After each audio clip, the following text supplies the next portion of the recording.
Muy bien, ahora vamos a iniciar la quinta lección del Apocalipsis.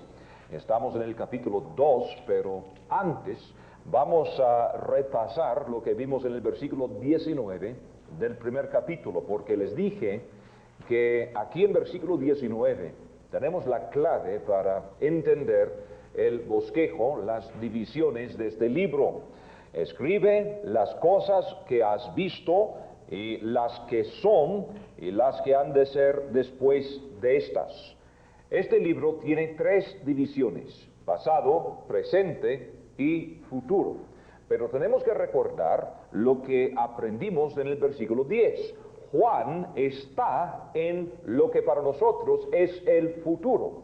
Él está en el día del Señor. Es decir, que Él está en aquel tiempo que está por venir, y Él va a ver lo que llamamos nosotros la tribulación con sus propios ojos. Juan va a ver el futuro. Así que lo pasado se trata de la historia de la iglesia, la época en la cual vivimos nosotros. Las cosas que Juan está viendo son las cosas que pertenecen a la gran tribulación. Y luego lo que es futuro serían las cosas después de la tribulación, el milenio y la eternidad. Y así, de una forma muy fácil, muy sencilla, este libro se divide en tres partes. Como les dije ayer, el libro se divide por las dos veces que el cielo se abre. El cielo se abre dos veces en este libro. La primera vez en capítulo 4, cuando Juan sube, tipo de la iglesia, tipo del arrebatamiento. Juan sube al cielo en capítulo 4, el primer versículo, y en el capítulo 19 el cielo se abre la segunda vez, y esta vez el Señor Jesucristo desciende para poner fin a esta tribulación que está pasando acá en la tierra. Así que estas dos veces que el cielo se abre forma las tres divisiones de este libro. Primero los capítulos 1, 2 y 3, que se trata de la iglesia. Luego del capítulo 4 al capítulo 19, que se trata de la tribulación. Y luego los últimos capítulos de este libro se tratan del futuro, el milenio y el reino eterno después. Así que esta mañana vamos a comenzar en el segundo capítulo, el primer versículo, y vamos a ver estas 7 cartas que el Señor Jesucristo escribió a 7 iglesias en Asia Menor. Ahora, les decía el día de ayer que estas cartas tienen varios significados. En cómo estudiar la Biblia, aprendimos que cada porción de la Biblia tiene 3 aplicaciones principales. La Biblia dice lo que quiere decir y quiere decir lo que dice, es decir, es un libro muy literal. Sin embargo, sus aplicaciones son 3. Como les dije ayer, cada cosa que Dios ha hecho tiene 3 partes: alma, cuerpo, espíritu, Padre, Hijo, Espíritu Santo, pasado, presente, futuro. Y cada porción de la Biblia también tiene sus 3 aplicaciones. Para comenzar, la Biblia es un libro histórico. Y lo que podemos ver aquí en la Biblia es algo que sucedió en las vidas de personas como nosotros. No se trata de mitos, no se trata de leyendas, no se trata de dichos religiosos compilados a través de los años, sino lo que tenemos aquí en la Biblia es un libro histórico. Así que la primera aplicación tiene que ver con la historia. ¿Qué sucedió? La primera cosa que tenemos que preguntarnos al estudiar la Biblia es cuál es la aplicación histórica. ¿Qué pasó? ¿De quién o de quiénes se trata? ¿Dónde? ¿Cuándo? Etcétera. Luego, la Biblia tiene su aplicación doctrinal. La palabra doctrina quiere decir enseñanza. Y en cada porción de la Biblia, Dios quiere enseñar una verdad o unas verdades. Es decir, que la Biblia no es un libro histórico nada más, sino es un libro que nos cuenta la historia de la relación entre Dios y la raza humana con el propósito de enseñarnos la verdad de Él. A través de la palabra del Señor, cada porción, cada versículo tiene su propósito doctrinal. ¿Cuál es la enseñanza? Y luego tiene su aplicación devocional o personal o espiritual, se puede decir. En otras palabras, ¿qué puedo hacer para tomar esta doctrina, esta verdad, esta enseñanza y hacer la aplicación práctica a mi vida cotidiana? ¿Cuál es la aplicación práctica? Y así es en el caso de estas 7 cartas. En primer lugar, tenemos que entender, como decíamos ayer, que estas 7 iglesias son iglesias literales.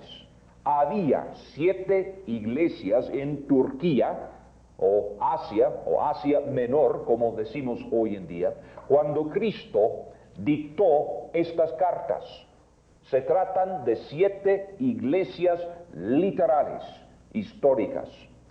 En segundo lugar, estas cartas tienen su valor doctrinal, en este caso, valor profético, porque como vamos a ver, estas cartas nos dan el bosquejo de los 2000 años aproximadamente que habían de venir. Y ahora nosotros tenemos la ventaja de mirar hacia atrás para ver la exactitud con que estas cartas se han cumplido en las 7 épocas principales de la historia de la iglesia. Y es precisamente lo que vamos a ver y apreciar en el día de hoy. Vamos a estudiar estas 7 cartas y vamos a ver que forman en realidad una profecía de las 7 épocas principales de la iglesia. Hermanos, cualquier cosa que hemos de entender, lo tenemos en la Biblia, porque la Biblia es la mente de Cristo, tenemos la mente de Cristo. Desafortunadamente, muchas veces cuando estudiamos la historia eclesiástica en los institutos bíblicos y en los seminarios, usamos libros de texto que son escritos desde un punto de vista católica romana. Y por eso tenemos problemas, porque sabemos que a través de los años los hombres tenemos la costumbre de reescribir la historia cuando nos conviene. Y si nos conviene cambiar ciertos datos históricos para mejorar, para fortalecer nuestras posiciones actuales, lo vamos a hacer. Y entonces pregunto, ¿quién o quiénes van a escribir una historia de los santos de Dios, los que han tomado su posición bíblica a través de las edades? Principalmente no son los creyentes verdaderos que escriben los libros de texto sobre la historia, ni los grandes teologías sistemáticas, sino aquellos que no creen la Biblia. Sin embargo, si uno quiere estudiar la historia de la iglesia, Dios mismo nos da el bosquejo aquí en la Biblia. Y si alguien va a estudiar la historia de la iglesia, el lugar donde comenzar es aquí en Apocalipsis capítulos 2 y 3. En este seminario, el hermano Felipe enseña un curso sobre la historia eclesiástica. Yo recuerdo la sorpresa de él una vez que nos visitó en la ciudad de Kansas y visitó nuestro instituto bíblico y estuvimos enseñando la historia eclesiástica. Y él, después de haber pasado 10 años en Europa, tenía cierta perspectiva en cuanto a los protestantes y entiende perfectamente bien por qué es que nosotros como bautistas no somos protestantes. Entiende los problemas de los protestantes y gracias al Señor nosotros como bautistas no somos protestantes. Y si alguien aquí se cree protestante, hay que estudiar un poco la historia para ver por qué es que como bautistas no somos protestantes. No salimos de la Iglesia Católica. Lo siento mucho, nunca estuvimos dentro de ella, sino que trazamos nuestra historia a través de los siglos Hemos tenido varios nombres y varios grupos en varios lugares, pero a través de toda la historia siempre ha habido un restante fiel del pueblo del Señor. Y gracias al Señor nuestra historia así es. Podemos trazar nuestra historia a través de los siglos. Ahora, cuando Felipe nos escuchó enseñar la historia eclesiástica, se alegró mucho porque por primera vez estaba escuchando a alguien decir lo que él siempre había pensado en esos años en Europa, luchando para ganar a los protestantes. Él estaba en un país donde todos son protestantes y nadie es creyente. Y entonces por primera vez dice, caray, esto es precisamente lo que se debe enseñar. Entonces tomó las notas y los estudios que hicimos y agregó su propia experiencia, sus propios estudios, y el resultado es un curso bastante bueno sobre la historia de la iglesia. Pero el bosquejo del curso se encuentra aquí en estos 2 capítulos. Así que en estos días no pretendo darles un curso sobre la historia eclesiástica. Para ustedes que han recibido este curso, lo que vamos a ver esta mañana es nada más un repaso.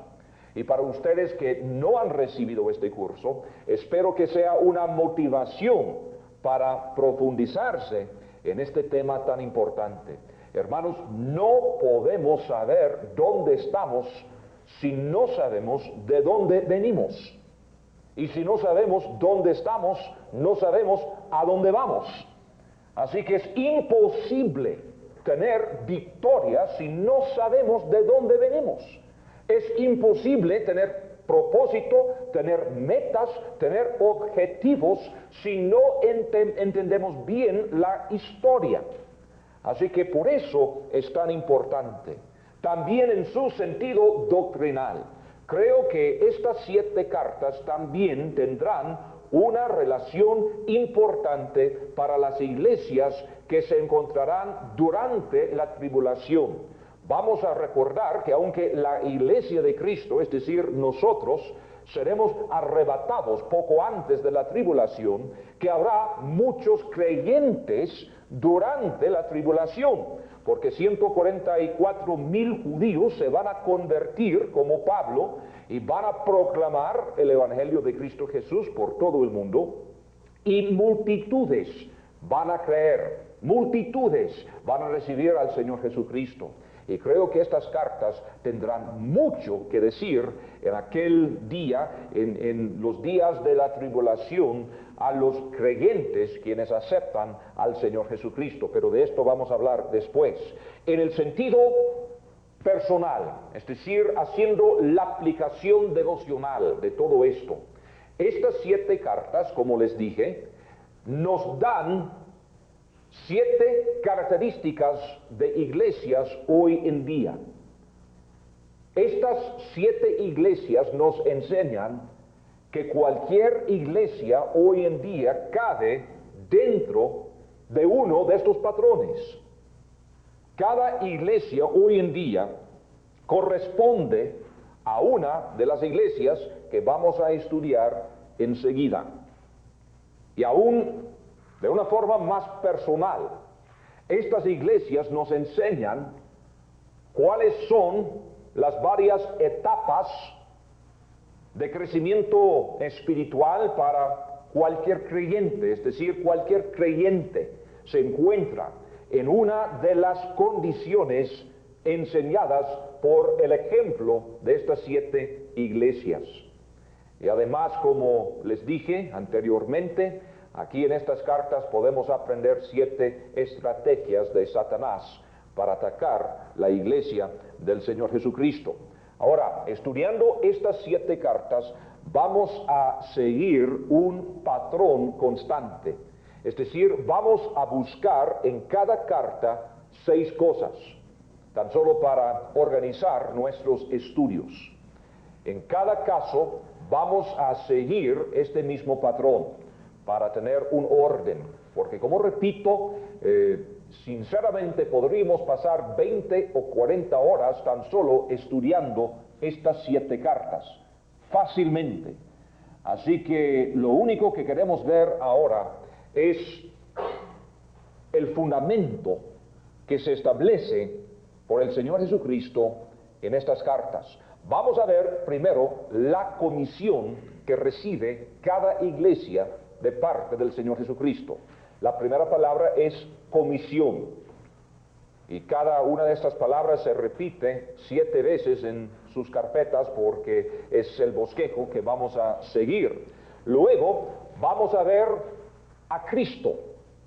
En cada caso, Cristo menciona ciertos aspectos de su persona, es decir, la visión, la imagen del Señor Jesucristo que vimos en el primer capítulo se repite en el contexto de estas 7 cartas. En cada carta Cristo escoge ciertos aspectos de su persona, porque son las cosas que esta iglesia tiene que entender. Son las cosas en cuanto a Cristo que esta iglesia tiene que aprender y aplicar para solucionar sus problemas. Luego vamos a ver, para seguir la letra C, congratulaciones o felicitaciones, la palabra más común. Vamos a ver que Cristo le da a cada iglesia ciertas felicitaciones, es decir, que marca las cosas que hace bien esta iglesia, señala lo fuerte de cada iglesia. Luego, Cristo le da a cada iglesia su condenación, es decir, le señala el problema que tienen. Luego, le da su consejo, qué hacer para corregir este problema. Y por fin, le pone ciertas condiciones, le pone una condición. Si sigues mi consejo, entonces esto es lo que va a suceder. Si no quieres obedecer, entonces estas son las consecuencias. Así que la parte final es la condición que Cristo le pone a la iglesia. Ahora, este es el patrón que vamos a seguir en cada caso, en cada carta. Y vamos a comenzar con la iglesia en Éfeso. Y vamos a ver los 7 primeros versículos aquí en el segundo capítulo. Escribe al ángel de la iglesia en Éfeso, el que tiene las 7 estrellas en su diestra, el que anda en medio de los 7 candeleros de oro, dice esto: yo conozco tus obras y tu arduo trabajo y paciencia, y que no puedes soportar a los malos, y has probado a los que se dicen ser apóstoles y no lo son, y los has hallado mentirosos, y has sufrido, y has tenido paciencia, y has trabajado arduamente por amor de mi nombre, y no has desmayado, pero tengo contra ti que has dejado tu primer amor. Recuerda, por tanto, de dónde has caído, y arrepiéntete, y haz las primeras obras, pues si no, vendré pronto a ti, y quitaré tu candelero de su lugar, si no te hubieres arrepentido. Pero tienes esto, que aborreces las obras de los nicolaitas, las cuales yo también aborrezco. El que tiene oído, oiga lo que el Espíritu dice a las iglesias. Al que venciere, le daré a comer del árbol de la vida, el cual está en medio del paraíso de Dios. Ahora, primero la comisión. Dice, escribe al ángel de la iglesia en Éfeso. Ahora, como aprendimos anteriormente, esta palabra aparece más de 50 veces en el libro, y casi siempre es bastante claro, del mismo contexto, que la palabra quiere decir lo que estamos viendo: ángel, ángel. Lo que estamos viendo es que lo que tenemos aquí en la tierra tiene su contraparte en el cielo. Es decir, lo que vemos aquí en la tierra es una sombra o contraparte de la realidad celestial. Hay tantos ejemplos en la Biblia. Les di varios el día de ayer, hablando de los ángeles que corresponden a personas, a naciones. Pero también en el libro de Hebreos, capítulo 8 y capítulo 9, se nos explica que el tabernáculo construido por Moisés en el desierto fue nada más la sombra de la realidad celestial. Ahora, el problema que tenemos nosotros como seres humanos es que tan solo vemos en este momento la mitad de la realidad. Nosotros con los ojos y con los otros sentidos físicos tan solo tenemos contacto con el mundo natural. Y para nosotros lo que es real es lo que es palpable, lo que es visible. Pero la Biblia nos enseña que el mundo natural es tan solo la mitad de la realidad, porque existe también el mundo sobrenatural. Y muchas veces por los prejuicios que tenemos como seres humanos, pensamos que lo sobrenatural no es real. No, al contrario. Lo natural es tan solo sombra de la realidad sobrenatural. Pero nosotros, por la orientación humana que tenemos aquí en la tierra, pensamos al revés. Y para nosotros el tabernáculo de Moisés es la realidad, porque se puede tocar, se puede palpar. Eso sí es real. Pero la Biblia nos dice que el tabernáculo de Moisés fue nada más un patrón, una sombra de lo que es real, del tabernáculo celestial. Y es por eso, sinceramente, que tenemos muchos problemas, porque enfocamos en lo que es sombra en vez de enfocar en lo que es realidad. Así que hablar del ángel de esta iglesia es hablar de la realidad. Y lo que vemos aquí en la tierra es nada más una sombra. Entre más crezco en el Señor, menos entiendo de esta vida. Es decir, hermanos, a veces esta vida me confunde y no entiendo lo que está pasando. Y tengo que recordar que lo que estoy viendo es nada más sombra y la realidad es otra, es sobrenatural. El hermano Jorge me decía anoche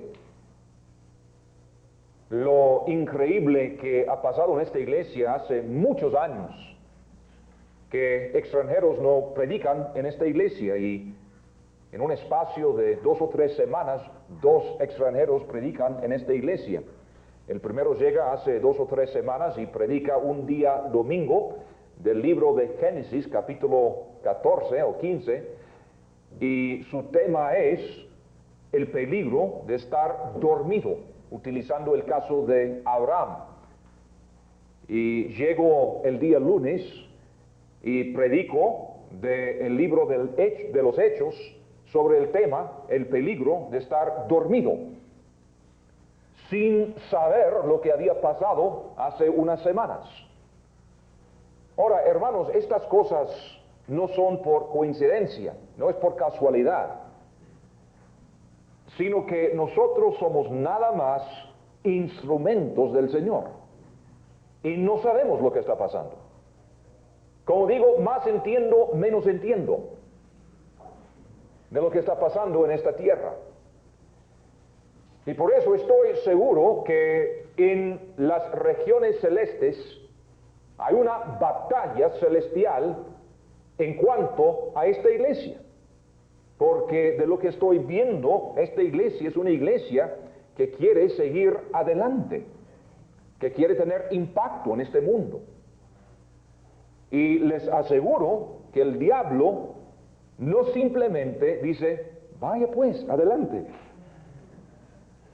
sino que el diablo también tiene sus demonios asignados a esta iglesia. Entonces se arranca toda una batalla celestial para controlar los eventos que están pasando acá. Y sinceramente nosotros tan solo entendemos una porción chiquita de lo que está pasando, de la realidad. Lo que estamos viendo nosotros no es la realidad, es la sombra. La realidad es otra.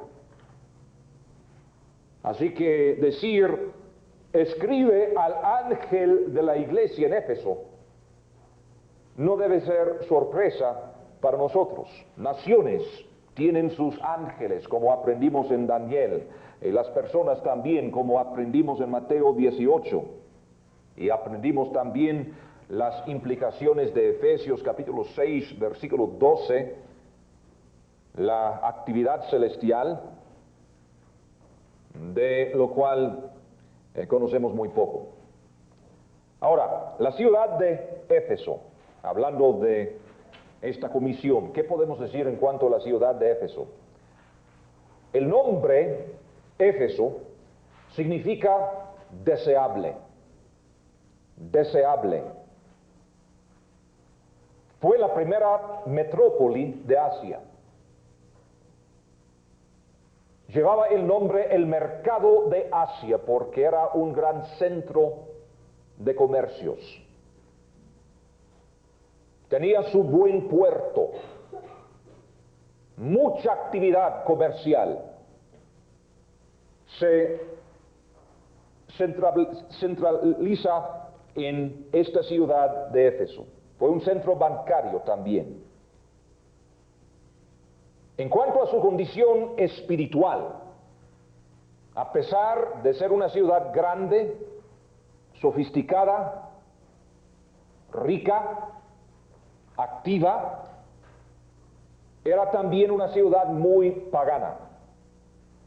Y como podemos aprender en el libro de los Hechos, esta ciudad también fue sitio del famoso templo de Diana, una de las 7 maravillas del mundo antiguo. La palabra griega para Diana es Artemisa, para ustedes que han estudiado la historia. El templo era un lugar de refugio para la gente que venía de una vida de tinieblas, y un lugar de gran inmoralidad. En este templo de Diana había cientos de prostitutas santas. La prostitución fue parte de la actividad religiosa de este templo. Además, en esta ciudad había una gran industria de artesanos de plata que hacían imágenes de Diana. Y por supuesto podemos leer y aprender esta historia en el libro de los Hechos, el capítulo 19, para su referencia en sus notas. Hechos capítulo 19. Y también era un lugar de mucha actividad en la magia negra. Es decir, que espiritualmente era una ciudad sumamente pagana. Sin embargo, aquí en esta ciudad tan pagana, Pablo fundó una iglesia en su segunda jornada misionera y ahí se quedó aproximadamente 3 años. Es decir, que Pablo pasó bastante tiempo en esta ciudad. Y esta iglesia llegó a ser una iglesia madura y grande. Y en su historia tenía una lista impresionante de pastores. Entre sus pastores, además de su pastor fundador, el apóstol Pablo, tenía como pastores a personas como Apolos, Timoteo y Juan. Imagínense ustedes la buena enseñanza bíblica y el buen liderazgo que recibieron los hermanos en esta iglesia en Éfeso. Ahora, aquí nos da también información en cuanto al Señor Jesucristo. En versículo 1, escribe al ángel de la iglesia en Éfeso. Y aquí tenemos la información en cuanto a Cristo. El que tiene las 7 estrellas en su diestra, el que anda en medio de los 7 candeleros de oro, dice esto. Ahora, lo que tenemos acá, hermanos, no es con propósito poético, sino que Cristo señala estas características de su persona, porque son las cualidades, las lecciones que necesitaban los hermanos en esta iglesia. Primero se dice que Cristo tiene las 7 estrellas en su diestra.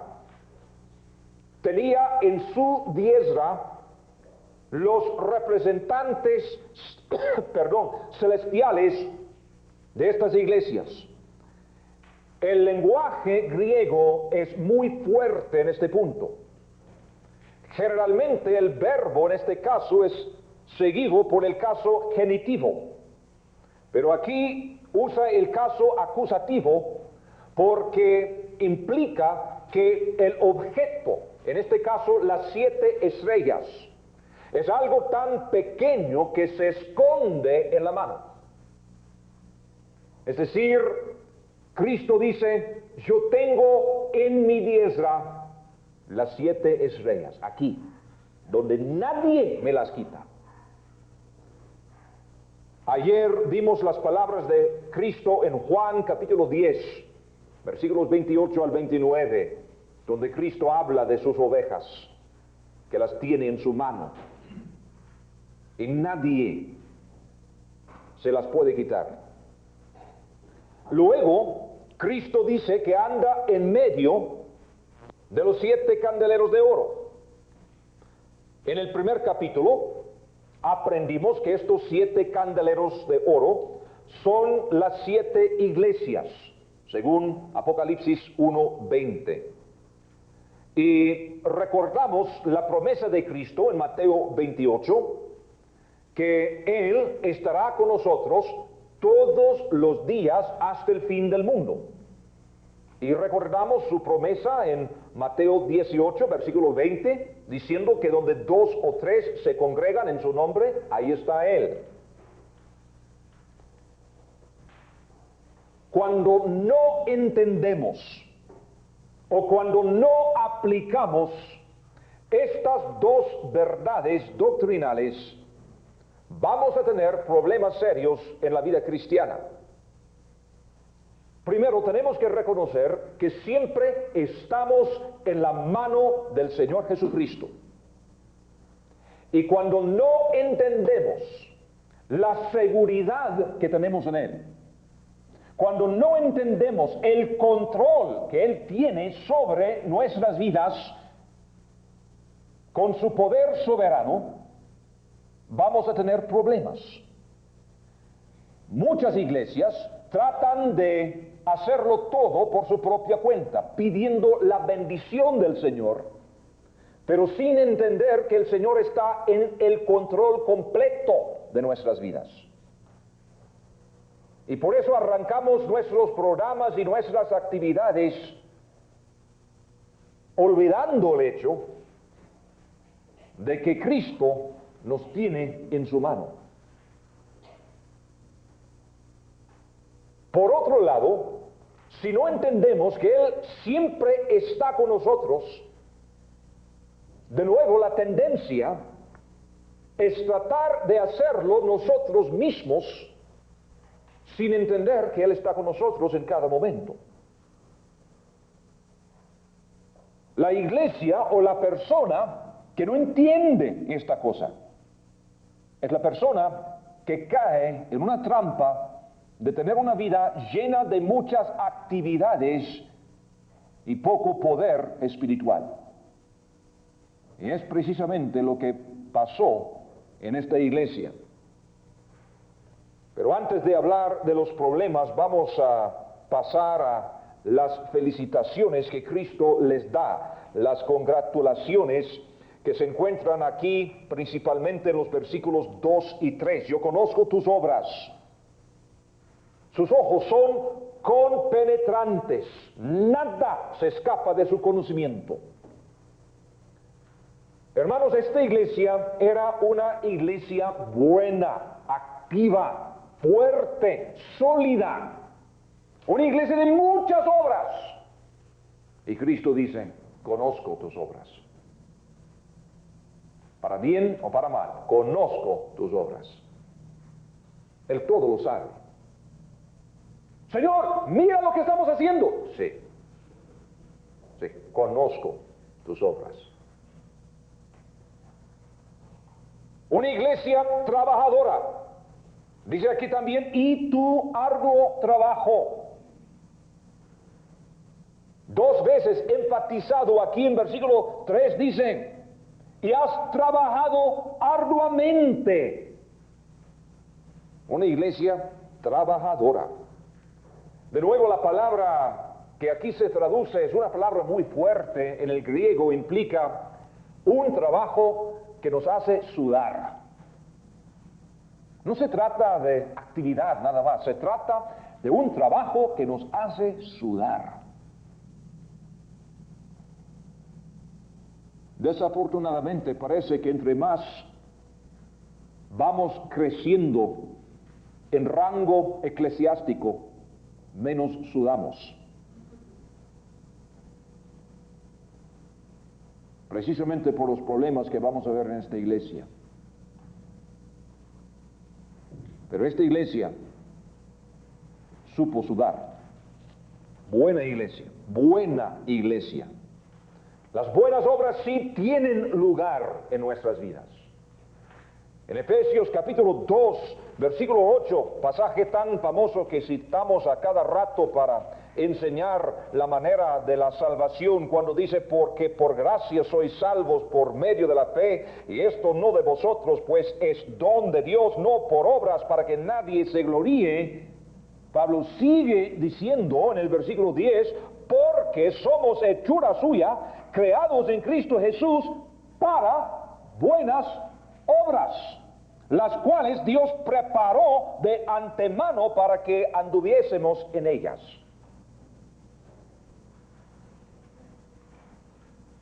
No tenemos buenas obras para alcanzar la salvación, pero recibimos la salvación para andar en buenas obras. Y esta iglesia era una iglesia trabajadora, una iglesia sufrida también. Dice, tu arduo trabajo y paciencia. Paciencia y pruebas, las dos cosas son inseparables. Y también en versículo 3 tenemos el mismo énfasis.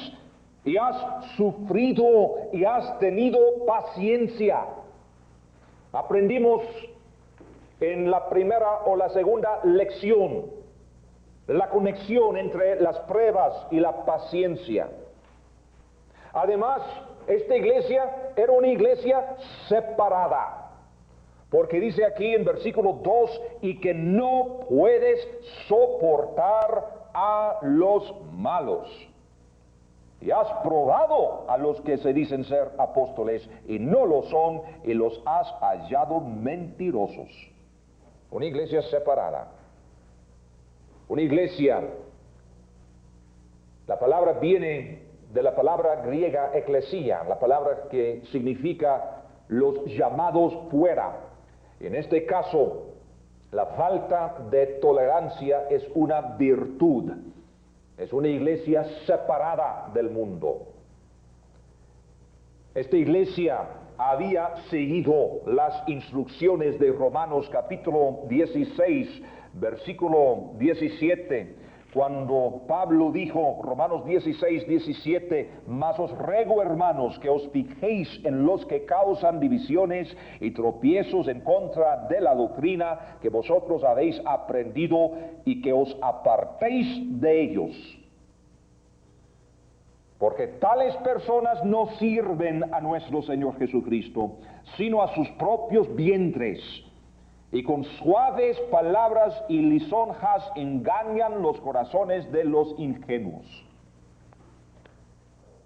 Hay muchos que dicen ser hermanos. Hay muchos que dicen ser apóstoles y no lo son, sino mentirosos son.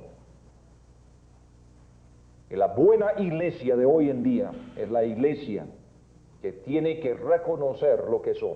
Por eso tenemos en el seminario un curso que se llama Prodigios y Señales, y allí tratamos de enseñar lo que dice la Biblia sobre este, entre comillas, avivamiento que está pasando en el mundo el día de hoy, que ciertamente es un avivamiento satánico, preparando la iglesia de Anticristo. Y quizá no hay otro lugar en el mundo donde se ha pegado más que en la América Latina. Y hablamos de cuántos evangélicos hay. Bueno, que los llamen lo que quieran, pero encuentro muy pocos creyentes todavía. Hay muchos que dicen ser apóstoles y profetas y hermanos y no sé qué, y cristianos, pero según la Biblia no lo son. Y la iglesia buena tiene que ser una iglesia separada, tiene que entender lo que es la sana doctrina y tiene que entender que todos que dicen ser cristianos no lo son. Y tenemos que tener el coraje, el discernimiento y la gracia para decir, señores, lo siento mucho, pero la Biblia no enseña estas cosas. Nos tratan de convencer que todos somos de la misma familia y que hemos de amarnos unos a los otros y que somos una sola cosa. Lamento decirles que no es así.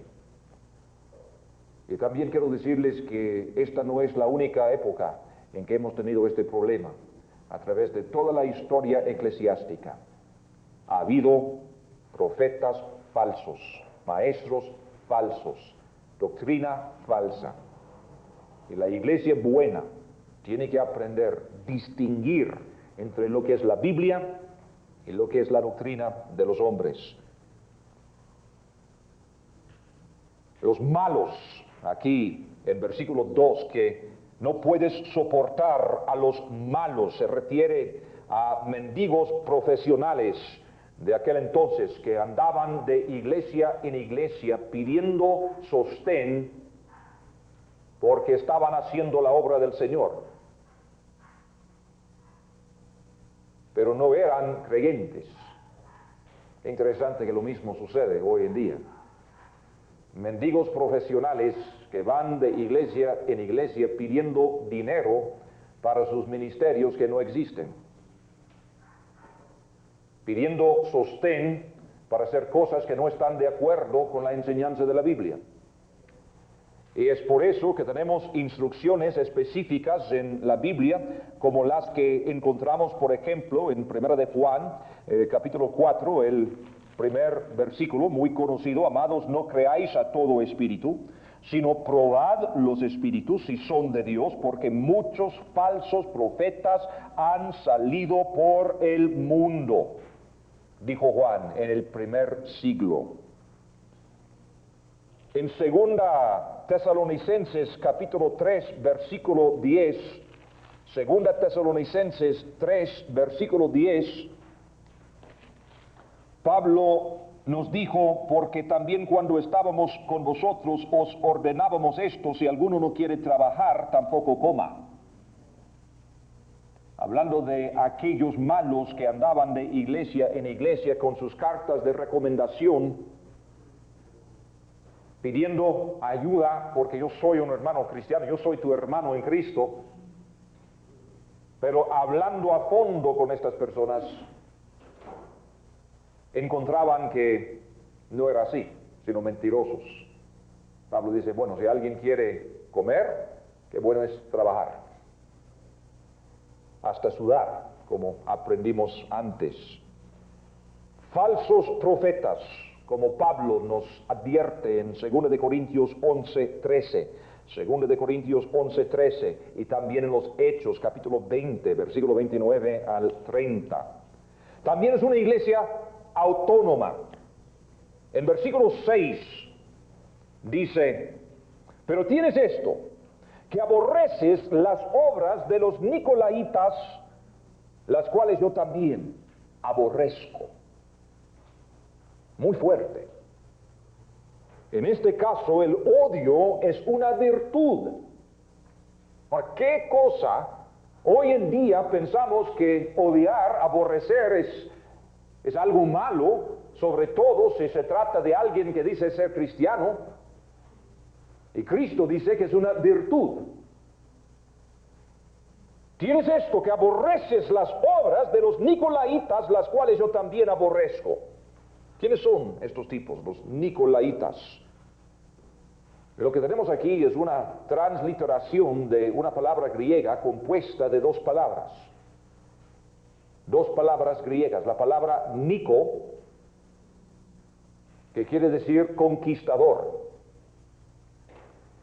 y la palabra Laos, que nos da a nosotros nuestra palabra en el castellano laico. Los nicolaitas eran los conquistadores, oigan, los conquistadores de los laicos. Porque aún en el primer siglo había hermanos, entre comillas, que habían llegado a esta conclusión: debe haber un orden de hombres santos, un élite espiritual para dirigir la iglesia, porque la gente pobrecita no sabe qué hacer. Y por eso nosotros, a causa de los títulos y la mucha preparación que tenemos, les vamos a instruir y controlar. Y Cristo dice: los aborrezco. Aborrezco sus obras. Desde un principio, Cristo señala de la forma más fuerte el peligro de crear una falsa división entre el clero y el laico. Claro que hay líderes en la iglesia local.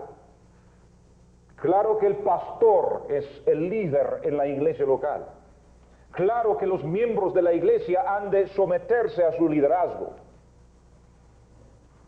Pero creer que el pastor está más cerca al Señor es una herejía. A veces personas me dicen: hermano, yo quiero que usted ore por mi familia. Bueno, claro que sí, con mucho gusto. ¿Y qué estamos orando?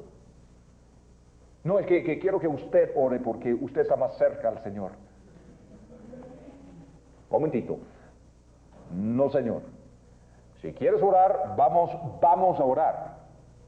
Y vamos a orar de una forma específica.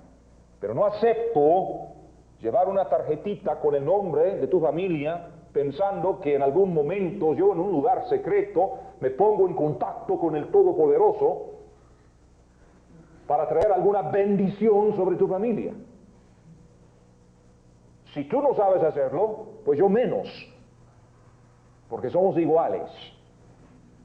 Una cosa es ser líder, otra cosa es ser conquistador de laicos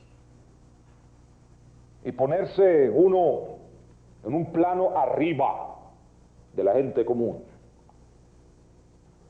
Y Cristo, primera cosa que dice: aborrezco esas obras. Qué tremendo. Hermanos, la base para la autoridad espiritual se encuentra en 1 de Pedro capítulo 5.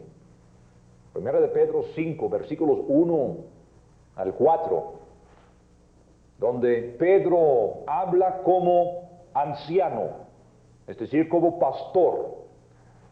Y no vamos a tomar el tiempo para buscar la referencia porque creo que muchos de ustedes lo conocen muy bien. Pero ahí Pedro dice que la base de nuestra autoridad es el ejemplo de nuestras vidas. No los títulos, ni papeles, ni estudios, ni rango eclesiástico, etc., sino las vidas que llevamos nos dan autoridad espiritual. En la Iglesia Católica Romana, la gente sabe que hay muchos sacerdotes que son sinvergüenzas. Es de conocimiento popular. La gente habla de estas cosas todos los días. Pero cuando entran en los templos, de repente, esta persona es otra. Es el padre, es el sacerdote. Lo que hace en su vida privada, pues, qué lástima. Pero no, que es el padre. Hace unos años un obispo en la ciudad de Chicago fue encarcelado por conducir su coche en un estado bastante embriagado. Y fue una cosa que llegó a las noticias nacionales y los católicos decían, bueno, qué pobrecito el padre que necesita ayuda y consejo, pero es el obispo.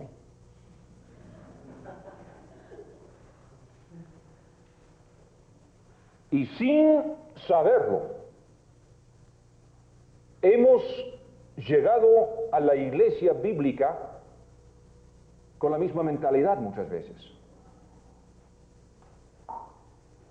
Y el pastor comete un montón de barbaridades y decimos, ¿qué es el pastor?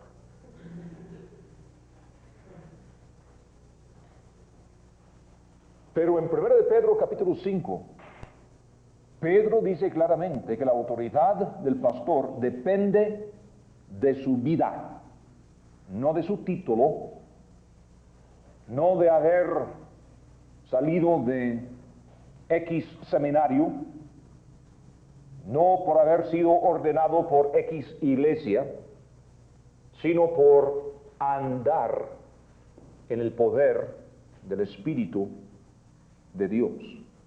Esta es la autoridad. ¿Qué podemos decir en cuanto a esta iglesia? Una iglesia magnífica. En serio, una iglesia magnífica, esta iglesia en Éfeso. Pero hay una condenación en versículo 4. Pero,